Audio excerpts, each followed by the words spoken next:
Michael Jackson Thriller is a record that, of course, has been pressed a ton of different ways over the years, all the way from the original pressing to how many times they had to repress it in the 80s to special editions that have been released all over in the 40 years since the record was released. The one-step pressing from Mobile Fidelity, a lot has been said about it already, so this isn't any sort of breaking news or anything. This is just my perspective from having heard very many versions of the record. During the course of this video, I'm going to touch on what I think the sound is like on it, a little bit about the packaging, and then the value and the price. So that's what you're going to hear about my perspective in this. As far as sound goes, I should qualify my opinions on this by saying I used to own a 1982 original pressing of Thriller. I used to own the CBS Half Speedmaster, and I used to own Thriller 25. If you go online, even here on YouTube, there are going to be videos all over proclaiming each of those pressings to be the definitive pressing of the record for, this, that, or the other reason. I used to own all three of those, so I'm very familiar with how they sound. And to be honest, I very much enjoy the one-step pressing more than all three of those. The one that probably came closest, for different reasons, was the original 1982 pressing. But to me, the one-step pressing has a much, much wider soundstage than any of the three that I had heard before. So to me, honestly, this is my overall favorite pressing of Thriller because I personally love a very wide soundstage.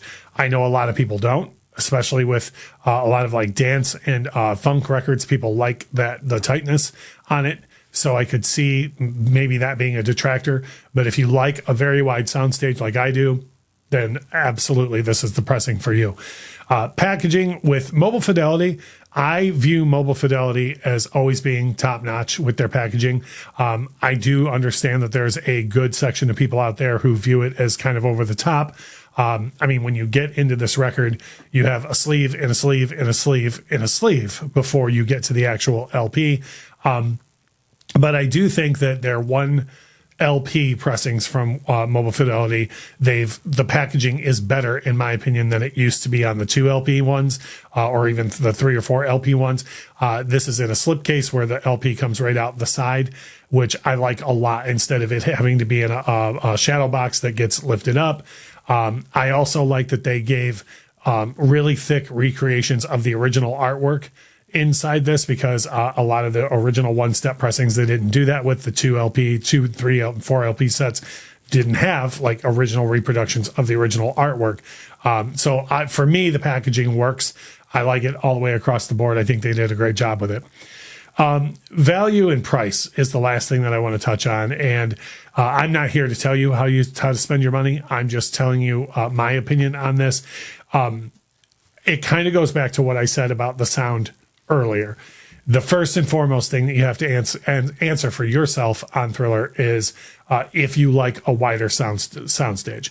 Now, if you do like a wider soundstage, then after that, it's going to come down to how much money you're going to pay for a copy of Thriller. As of the shooting of this video, the one-step pressing for Mobile Fidelity is going for about $150. So if you're, in my opinion, if you are already okay with spending that kind of money on a pressing of Thriller, and you were going to put it toward an original 1982 pressing, or a copy of Thriller 25, or a copy of the CBS Half Speedmaster, I personally would take that money and put it toward the one-step pressing instead. If you're not okay with spending $150 on a 1 LP pressing of a record that's very, very common, then to be honest, I wouldn't tell you to spend like that amount of money on any pressing. Like if you're going to spend that amount of money on Thriller, this is the one that I would tell you to do it. But if you're not going to spend in that price range, I would absolutely go with quote unquote a regular old pressing of Thriller. And I think you'll be just happy with it. So that's a little bit of my thoughts on the one-step pressing of Thriller from Mobile Fidelity. Like I say, a lot has been said about this already. I just wanted to throw my 2 cents out there. If you have any thoughts, questions, or concerns about Mobile Fidelity stuff, I don't represent the company, but I know a lot about it. Leave me a comment or a question below, and I'll be more than happy to answer for you what I can, or direct you somewhere for an answer. And as we always say, thank you so much for watching.